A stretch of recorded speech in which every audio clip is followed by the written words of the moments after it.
Kuinka yhteiskunta toimii? Syy, miksi tämä video on tehty, on se, että epäymmärrys siitä, miten yhteiskunta toimii, voi johtaa hyvin vahingolliseen ajatteluun ja tekoihin. Tavoitteena on havainnollistaa se ydin, joka tätä yhteiskuntaa pyörittää ja luo hyvinvointia. Eli työtä, mahdollisuuden käydä koulua, terveydenhuollon, niiden auttamisen, jotka on hädässä ja niin edelleen. Aloitetaan yhdestä suurimmasta ongelmastamme, kateus. Ajatus siitä, että jos joku menestyy tai rikastuu, niin se olisi jotenkin meiltä tai vähäosaisilta pois. Tämä johtaa ajatteluun, jonka mukaan varakkaita tulisi verottaa aina vain kovemmin. Tässä on kuitenkin ongelma, jota havainnollistan seuraavalla tarinalla. Olipa kerran 10 miehen kaljaporukka, joka kävi päivittäin yhdessä vaihtamassa kuulumiset tuopilla.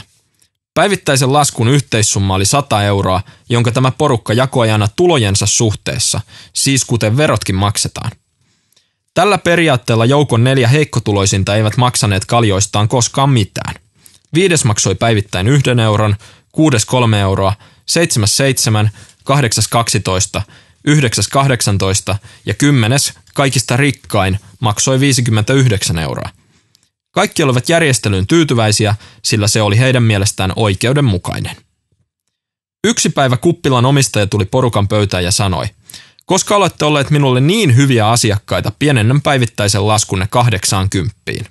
Porukka halusi edelleen maksaa laskunsa tulijansa suhteessa, joten 4 ensimmäistä jatkoivat samalla tavoin, maksamatta mitään. Loput 6 eivät oikein keksineet, miten jakaisivat omistajilta saamansa 20 euron säästön. Niinpä paarin omistaja ehdotti heille seuraavaa. 5 kaveri ei enää maksaisi myöskään mitään, 6 kaveri maksaisi 3 euron sijaan 2 euroa, 7 7 sijaan 5 euroa, 8 12 sijaan 9 euroa, 9 18 sijaan 14 euroa ja 10 59 sijaan 49 euroa. Kaikki siis hyötyivät. Kerran porukka alkoi kuitenkin vertailla säästöjään. Porukan 6. jäsen valitti. Minä hyödyin vain euron niistä 20 säästetystä eurosta. Hän osoitti varakkainta kaveria, mutta hän sai 10. Porukan 5. jäsen oli samaa mieltä. Minäkin sain vain euron. On epäreilua, että rikkain sai 10 kertaa enemmän kuin minä. Kaikki helpotukset menee aina varakkaille. 4. jäsen oivalsi. Hei, me 4 emme saaneet 20 euron säästöstä mitään. Systeemi syrjii köyhiä. Kateelliset 9 kaverusta piirittivät 10. ja antoivat hänelle kuonoonsa. Seuraavana iltana 10. kaveri ei enää ilmestynyt rinkeille. Niinpä 9 muuta istuutuivat pöytään ja nauttivat oluet ilman häntä. Kun tuli laskun aika, he äimistyivät. Heidän vanhat osuudet eivät riittäneet enää puoleenkaan laskun loppusummasta. Tämä sama voi tapahtua ja valitettavasti tapahtuukin jo koko ajan paljon vakavemmissakin yhteyksissä kuin siinä, miten kaljaporukka maksaa laskunsa. Ja se tulee kalliiksi meille kaikille. No mikä tätä yhteiskuntaa sitten oikein pyörittää? Mikä luo ja ylläpitää hyvinvointia? Tehdään tällainen havainnollinen kahtiajako. Jaetaan yhteiskunta yksityisiin yrityksiin ja julkiseen sektoriin ja katsotaan mitä ne tekee. Yksityiset yritykset maksavat veroja ja työllistävät ihmisiä. Julkinen sektori taas käyttää näitä verorahoja ja pitää huolen yhteiskunnan rakenteista, turvallisuudesta, koulutusmahdollisuuksista ja niin edelleen. Se kaikki kuitenkin maksaa ja se raha tulee tuolta näiltä yksityisiltä yrityksiltä. Havainnollistetaan tätä vielä simppelillä käytännön esimerkillä. Tässä meillä on yrittäjä tai kenties joukko tiimiyrittäjä, jotka saavat liikeidean. He päättävät sijoittaa säästönsä sen käynnistämiseen ja ryhtyvät tuottamaan jotain ideansa mukaista tuotetta tai palvelua, josta asiakkaat saavat avun johonkin tarpeeseensa. Tämän tuloksena syntyy arvonlisäverokertymää. Tuotteen hinnan päälle maksetaan useimmiten 23% arvonlisäveroa valtiolle, ja se, kuten muutkin verorahat, menevät valtiolla tärkeään käyttöön. Kouluihin, yliopistoihin, puolustusvoimille, poliisille, Kelalle, sairaaloihin, terveyskeskuksiin ja niin edelleen. Tätä tuotetta tuottaakseen yritys tarvitsee osaavia ihmisiä, jotka se työllistää työntekijöidään. Palkkojen mukana yritys maksaa vakuutusyhtiöille työntekijöidensä eläkemaksut ja muita työnantajamaksuja. Sen lisäksi palkkojen päältä ennakkopidätetään valtiolle palkansaajien verot. Jotta tähän saadaan luvut mukaan, niin oletetaan, että tämä yritys myy palveluitaan 10 miljoonalla eurolla vuodessa. Silloin tähän mennessä tähän piirretyistä veroista arvonlisäveron suuruus olisi ollut 2,3 miljoonaa euroa. Oletetaan, että tällä yrityksellä palkkakulut ovat tuosta 10 miljoonasta eurosta 6 miljoonaa. Jos työntekijöiden keskimääräinen verotusprosentti olisi 35, niin näitä veroja kertyisi 2,1 miljoonaa euroa. Yrityksellä on luonnollisesti paljon muitakin kuluja kuin palkkakulut. Oletetaan kuitenkin, että tällä yrityksellä menee loistokkaasti ja sille jää kaikkien kulujen jälkeen viivan alle vuodessa 1 miljoona euroa voittoa. Tätä omistajat eivät saa suoraan omiin taskuihinsa.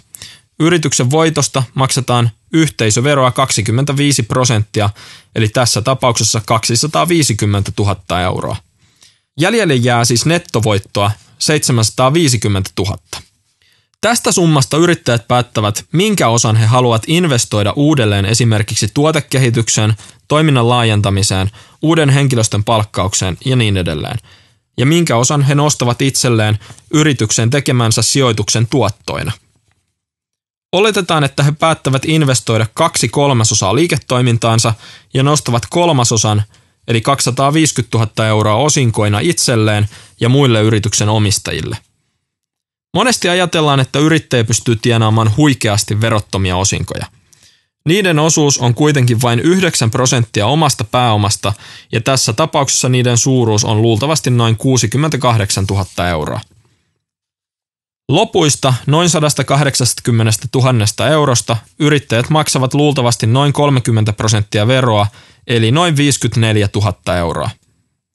Tässä tulikin jo melkoisesti lukuja, mutta kun kaikki ynnätään yhteen, niin huomataan, että kaiken kaikkiaan tämä yritys, joka myy tuotteita 10 miljoonalla vuodessa, generoi valtiolle yli 4,7 miljoonaa euroa verotuloja jokaisen toimintavuodensa aikana ja työllistää valtavan määrän ihmisiä palveluksessaan.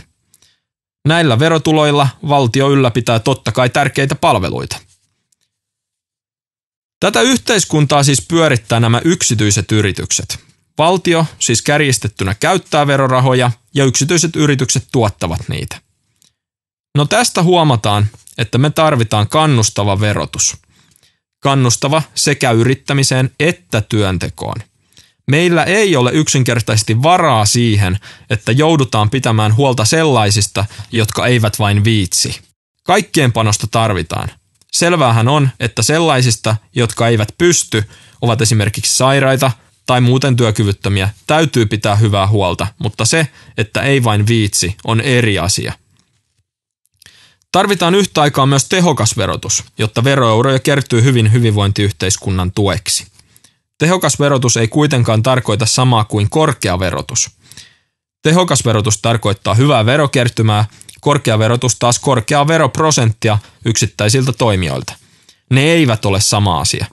Esimerkki löytyy vaikkapa 90-luvun Suomesta, jossa otettiin laman kourissa ja kasvun tarpeessa käyttöön avoir fiscal yhtiöveron hyvitysjärjestelmä, joka poisti äsken läpikäytyä yrittäjien kaksinkertaista yhteisö- ja osinkoverotusta. Vaikka yrittäjiin kohdistuva verotus näennäisesti pieneni olennaisesti, niin verokertymä kuitenkin moninkertaistui, kun järjestelmä oli yrittämiseen ja investointeihin kannustava.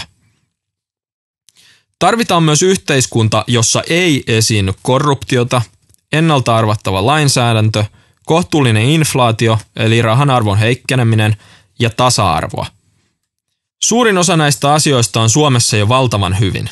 Ja meitä kaikkia tarvitaan, jotta ne ovat sitä myös jatkossa. Tasa-arvo ei tarkoita kaikille tasan. Se tarkoittaa kaikille mahdollisimman samat mahdollisuudet. Tämäkin meillä on maailman parhaalla mallilla ennen kaikkea ilmaisen koulutuksemme ansiosta. Ihmisillä on monesti sellainen ajatus, että poliitikot kyllä varmaan pelastaa tämän tilanteen. Haluan sanoa kaikille, että se on väärä käsitys. Eivät he sitä tee. Sen tekevät yritykset ja viime kädessä yrityksessä toimivat henkilöt, jotka kantavat vastuuta. Poliitikot kuitenkin luovat edellytykset sääntelyn kautta ja ne maat voittavat, joissa sääntely ja ilmapiiri on kannustavin. Yrittäjähenkisyys on nyt se, mitä tarvitaan.